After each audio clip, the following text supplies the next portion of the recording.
Story 1. The Girl Who Spoke in Tongues. I grew up in a small, Rust Belt town in Ohio. The kind of place where the steel mill closing in the 90s is still the main topic of conversation. I was 22, freshly dumped, and feeling aimless. To make my devoutly Catholic grandmother happy, I started driving her to Mass every Sunday at St. Jude's. It was boring, repetitive, and smelled like incense and old wood. But one Sunday in October, I saw her. She was sitting 3 pews ahead of us.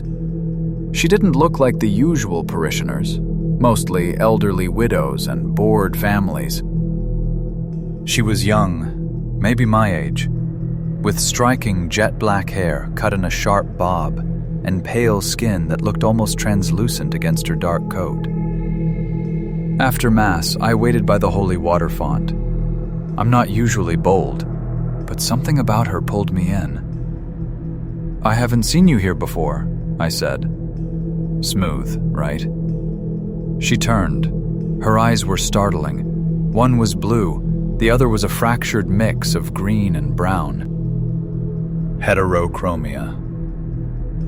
"I'm new," she said softly. Her name was Elias. We hit it off immediately. She was funny, smart, but guarded.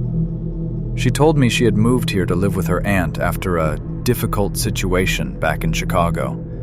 She didn't elaborate, and I didn't push. We exchanged numbers. For the next 2 weeks, we were inseparable. We texted constantly. We went for coffee, walked through the autumn leaves in the park, talked about music and dreams. But there were red flags I chose to ignore. She had no social media, no Instagram, no Snapchat, nothing. She said she liked her privacy. She never let me pick her up at her house. We always met in public. And sometimes she would just zone out. We'd be talking and her eyes would glaze over like she was listening to a frequency I couldn't hear. On our 3rd official date, I decided to take her to a lookout point called The Ledges. It's a cliff overlooking the valley, accessible by a long, winding road through the dense Cuyahoga Valley National Park. It was twilight. The sky was a bruised purple. We were sitting in my car, the heater humming, eating takeout burgers. The conversation turned deep. I asked her about her parents. Elias stiffened. "My father, he thinks he owns people," she whispered. "He thinks he's a prophet." I didn't know what to say to that. "Is that why you left?" She nodded. "He said I have a purpose, that I can't run from it." Suddenly, the atmosphere in the car changed. The air felt heavy, static-charged, like right before a lightning strike. Elias dropped her burger wrapper. Her hands started to tremble violently. "Elias?" I reached out to touch her shoulder. She snapped her head toward me, but she wasn't looking at me. Her eyes had rolled back completely into her skull. All I could see were the whites, veined with red. Then, she opened her mouth. The sound that came out wasn't human. It wasn't a scream. It was a low, guttural chanting. It sounded like 3 voices speaking at once, layering over each other in a language that sounded ancient, harsh consonants and clicking sounds. Aramaic? Latin? I don't know. "Elias, stop! You're scaring me!" I yelled. Her body seized up. Her back arched off the seat, defying gravity, her head slamming repeatedly against the headrest. Thump, thump, thump. I panicked. I fumbled for my phone to call 911. "Get out!" a voice hissed. Not the chanting voice. Her voice, but distorted. "What?" She stopped shaking. Her head lolled to the side, facing the window. "He found me," she whispered. She unlocked the door and threw it open. Before I could grab her, she bolted. She didn't run like a normal person. She ran on all fours, scrambling up the steep embankment into the dark woods with terrifying speed. "Elias!" I screamed, jumping out of the car. I shone my phone's flashlight into the trees. About 50 yards up the hill, I saw her. She was standing perfectly still, looking back at me. But she wasn't alone. Standing behind her, emerging from the shadows of a massive oak tree, were two tall figures dressed in dark robes. They didn't have faces, just hoods. One of them placed a hand on her shoulder. Elias didn't fight. She turned and walked with them into the darkness. I called the police. I told them everything. They searched the woods with dogs for 3 days. They found her coat, torn and muddy, but no sign of her. When they went to the address she had given me for her aunt's house, it was an empty lot. A burned-down house that hadn't stood there for 10 years. I never saw her again, but sometimes, when I'm driving past the ledges at night, I hear that chanting in the static of my radio. And I wonder if she escaped her father, or if he finally came to collect his profit. Story 2. The Lights in the Badlands. I drive a 1999 Jeep Cherokee. It's a tank, but it has over 200,000 miles on it and a radiator that likes to throw tantrums. Last summer, I was driving solo through West Texas, heading towards Big Bend National Park to do some astrophotography. If you've never been to West Texas, imagine Mars, but with more cacti and snakes. It's desolate, beautiful, and unforgiving.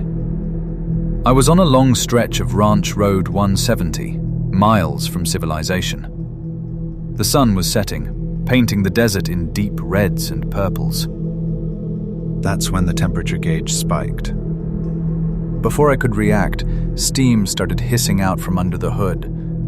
I cursed and pulled over. There was no shoulder, just a drop-off into the rocky scrubland. To avoid blocking the narrow lane, I steered the Jeep onto an old, overgrown mining trail that branched off the main road. I drove about 100 yards in, just to be safe, before killing the engine. Popped the hood. Radiator hose blew. I had water and duct tape, but the engine was too hot to touch. I had to wait. Then, the sky turned green. A massive summer monsoon storm rolled in over the Chisos Mountains. Within 10 minutes, the twilight was swallowed by pitch-black clouds. Rain didn't just fall, it hammered the roof like gravel. Lightning flashed constantly, illuminating the desert in strobe light bursts. I sat in the driver's seat, watching the storm rage. I checked my phone. No service. Of course. I reclined the seat to try and sleep. I figured I'd fix the hose at sunrise. Around midnight, the rain stopped abruptly. The silence that followed was heavy. You know that ringing in your ears when a loud noise suddenly cuts out? It was like that. I sat up to stretch. I looked out the windshield into the vast, empty darkness. That's when I saw the first light. It was faint, bobbing in the distance, maybe half a mile away, towards the foothills. At first I thought it was a star, or maybe a reflection. Then a second light appeared to the left of it, then a third to the right. They weren't stars. They were flashlights, or headlamps. And they were moving. I watched them for a minute, feeling a mix of confusion and relief. Hikers, I thought. Maybe border patrol? But the way they moved was wrong. They weren't walking in a line. They were spreading out, darting back and forth in jagged, frantic zigzags. They moved fast, too fast for the rocky terrain, and they were getting closer. A cold pit formed in my stomach. I turned off my interior dome light and slouched down in the seat. I watched as the three lights converged about 200 yards from my Jeep. They stopped moving. They just stood there, their beams pointing straight up into the sky like pillars of light. Then, the sound reached me. It wasn't talking. It wasn't shouting. It was whistling. A sharp, piercing whistle. Twit-to-woo! Then a laugh. A high-pitched, manic cackle that sounded like a hyena. My instinct screamed, "Run!" I knew if I stayed in the Jeep, I was a sitting duck. It's a glass box. If they had guns, I was dead. I grabbed my phone and my heavy metal flashlight, Maglite. I quietly opened the passenger door, slipped out, and crawled on my belly into a dry arroyo, a ditch, about 30 feet away. I hid behind a cluster of mesquite bushes, pressing my face into the dirt. From my hiding spot, I watched. The three lights started moving again. They rushed toward my Jeep. When they got into the clearing, the lightning flashed, and I saw them. They weren't Border Patrol. They were three men, shirtless, wearing tattered jeans.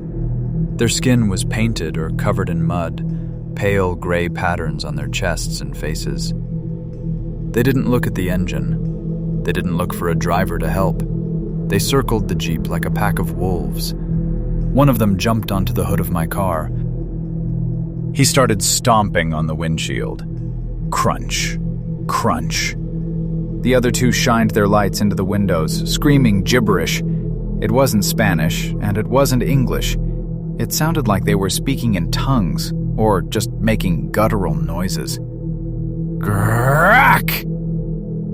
Ki-ki-ki! The guy on the hood pulled something from his waistband. A revolver. He pointed it at the sky and fired. Bang! The gunshot echoed off the canyon walls. I flinched, biting my lips so hard I tasted blood. They were hunting. They were trying to flush me out. If I had been in that car, the bullet would have gone through the roof. They spent the next 10 minutes destroying my car. They slashed the tires. They smashed the headlights. They rocked the vehicle back and forth, trying to tip it over. I laid in that ditch for what felt like hours, praying the lightning wouldn't reveal my position. I tried dialing 911 again. 1 bar. I hit call. It didn't ring. It just failed. I tried again. Ring. Ring. 911, state your emergency, I whispered, my mouth practically touching the microphone. I'm off Ranch Road 170. 3 men. They have a gun. They are destroying my car. I'm hiding in a ditch. Stay on the line, the operator said. I have your coordinates. Suddenly, the men stopped screaming. They froze. They looked toward the main road. In the distance, miles away, I saw the faint red and blue flicker of lights reflecting off the low clouds. A state trooper was patrolling the highway, probably looking for flash flood damage. The leader on the hood whistled again. Twit-twoo! In unison, the 3 men killed their flashlights. The darkness was instant and absolute. I heard the scramble of boots on gravel moving away from me, back toward the foothills. They moved silently, like ghosts. By the time the state trooper pulled down the mining trail, illuminated by his spotlight, the men were gone. The trooper found me shivering in the ditch. He looked at my Jeep, windshield shattered, tires slashed, bullet hole in the roof. And then he looked at the footprints. You're lucky, son, he said, shining his light on the mud-painted handprints smeared all over my windows. We've had reports of drifters out here. Some of them, the heat makes them snap. They revert to something primitive. They never caught them. But when I got home, I found something the police missed. Tucked into the bumper of my Jeep was a small, hand-carved bone. It looked like a finger. I don't go camping anymore, and I definitely don't stop for rainstorms. Story 3. The town that reused its assets. My best friend Sam and I are photographers. Last summer, we decided to do a road trip down the historic Route 66 in New Mexico. We wanted to capture that decaying Americana aesthetic: neon signs, rusted cars, and abandoned motels. We were driving between Tucumcari and Santa Rosa, avoiding the main Interstate 40 to stick to the old frontage roads. It was around 11 a.m., blazing hot, with the kind of heat shimmer that makes the horizon look like it's melting. We were low on water, so when we saw a sign for a town called Prosperity, 2 miles, we turned off. Prosperity wasn't on our paper map, but that's not uncommon for these dying desert towns. As we rolled in, the vibe was off. The town looked too perfect. The paint on the buildings was vibrant turquoise and pink. The streets were clean, no tumbleweeds, no trash. But it was dead silent. No cars moving. No people walking. Just the hum of electricity. We pulled into a diner called Sally's to grab iced coffees. We walked in. It was a classic 50s-style diner. The waitress behind the counter was striking. She had bright red hair done up in a victory roll style, and she wore a name tag that said Darlene. But what I noticed most was her hand. She had a thick white bandage wrapped around her left index finger, with a little cartoon smiley face drawn on it in blue ink. We ordered 2 coffees to go. She smiled, a wide, stiff smile, and handed them to us. "Y'all come back now, you hear?" she chirped. We left, feeling a bit unsettled by her intensity. Across the street there was a general store. Sam wanted to buy a pack of cigarettes, so we walked over. We pushed the door open. The bell chimed. Standing behind the register was the clerk. It was Darlene. Same red hair, same victory rolls, same name tag. And on her left index finger, the same white bandage with the blue smiley face. I froze in the doorway. I looked back across the street through the window. The diner was right there. There was no tunnel, no bridge. Unless she sprinted across the street the second we left and beat us here, which was impossible, we walked straight across. She shouldn't be here. "Darlene?" I asked, my voice shaking. She looked up. "Can I help you, sugar?" Didn't you just serve us coffee across the street?" She tilted her head. Her eyes didn't blink. "I've been here all morning, hun, stocking the Marlboros." Sam grabbed my arm. His grip was painful. "Dude, let's go." We backed out of the store. "I need to check," I said. "I need to know I'm not crazy." We ran back across the street to the diner. I pushed the door open. The counter was empty. A man walked out from the kitchen. He was huge, bald, wearing a grease-stained apron. "We're closed!" he shouted. "Where's the waitress?" I asked. "Red hair? Darlene?" The man frowned. "Ain't no Darlene here, just me and my son. We've been closed since 10. My stomach dropped. I looked at the coffee cup in my hand. It was still cold. "Let's get the hell out of here," Sam whispered. We ran to my car. We needed gas, but we decided to risk it and drive to the next town. As we pulled out of the diner parking lot, we passed the town's only gas station. It was completely empty. Not a single car. The pumps looked ancient. I looked down at the radio to change the station. Maybe took my eyes off the road for 3 seconds. "What the?" Sam gasped. I looked up.